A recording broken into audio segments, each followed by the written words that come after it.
Welcome to the Mera News Analysis Report. Cyber Warfare from China Part 2. In the fallout of the Galwan Valley conflict, China had bombarded the Indian power system with malware. The information on this malware attack came from the cybersecurity company Recorded Future. The firm stated that the attack was carried out by a group of hackers called Red Echo. That group had the backing of the Chinese state. The origin of the attack from China, if at all it is one, is being suspected based on circumstantial evidence that through October and November last year, there has been transmission of malwares towards Indian entities. Mumbai faced a power outage last year, which was carried out by a cyber attack from China. This was claimed by a report of Recorded Future. This claim was downplayed by Union Power Minister RK Singh. Telangana was also in the line of the next cyber attack from China. That was averted by an alert raised by the Computer Emergency Response Team of India. The attack on Telangana targeted at least 40 substations. TSLDC, Telangana State Load Dispatch Center, was one of the target infrastructures in the state. China-based groups were trying to communicate with TSLDC systems and take control of the server. Hackers backed by China were reportedly attempting to steal data and disrupt the power supply in the state. Genco subsequently blocked the suspected IP addresses and changed the user credentials of all officials operating remotely as a precautionary measure. India is moving aggressively towards universal digitization, from individual identities and government services to financial transactions and vehicular movements. Hence, we are generating incredible amount of data. Access to this data translates into enormous power. How strong are the walls around these databases and the links between them? One can only hope that both state and private players are doing enough to protect us, and not only from China. What we know on cybersecurity is not reassuring.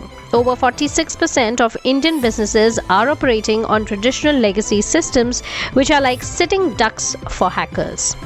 Kumar Ritesh, head of cybersecurity firm Cypherma, has said that his team has seen a 210% year-on-year increase in cyber attacks against Indian businesses and a 250% increase in attacks targeting government agencies and critical infrastructure since February last year.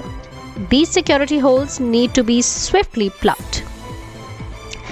The problem is compounded by the fact that much of digital India runs on hardware made by Chinese companies that are thinly disguised extensions of the Chinese state. There is no guarantee that this hardware does not come with hidden backdoors through which data can be stolen or malware introduced. A doubt in this segment was raised with regards to the S-400 missile system. This anti-missile system allegedly has Chinese electronics in its communications and other systems, which can be a threat to India if incorporated into armed forces.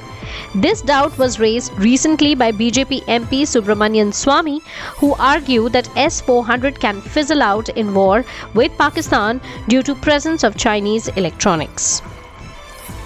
Foreign military artifact manufacturing companies have stated their aspirations of giving sensitive aircraft-related data to India, like source code. This is because they know that Indian cyberspace, like the websites and the servers of Ministry of Defence, may not provide security to the data given by such companies.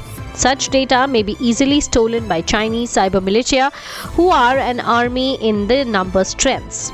That data may give China leverage to manufacture its own versions of the military aircrafts and sell them cheap in international war market.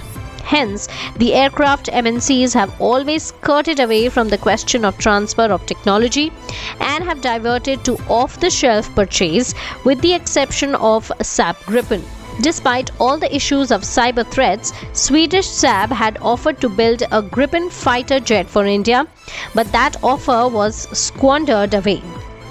Replacing Chinese equipment would not only be extremely complex but also enormously expensive. Many have observed that we actually do not know how deep we have been hit or it may purely be luck that we have not been yet hit in cyber war. The point of carrying out cyber attack is that it is relatively low investment option of declaring warfare on an adversary nation. Such attacks allow the winner to win with zero casualty, which is not there in the case of traditional wars.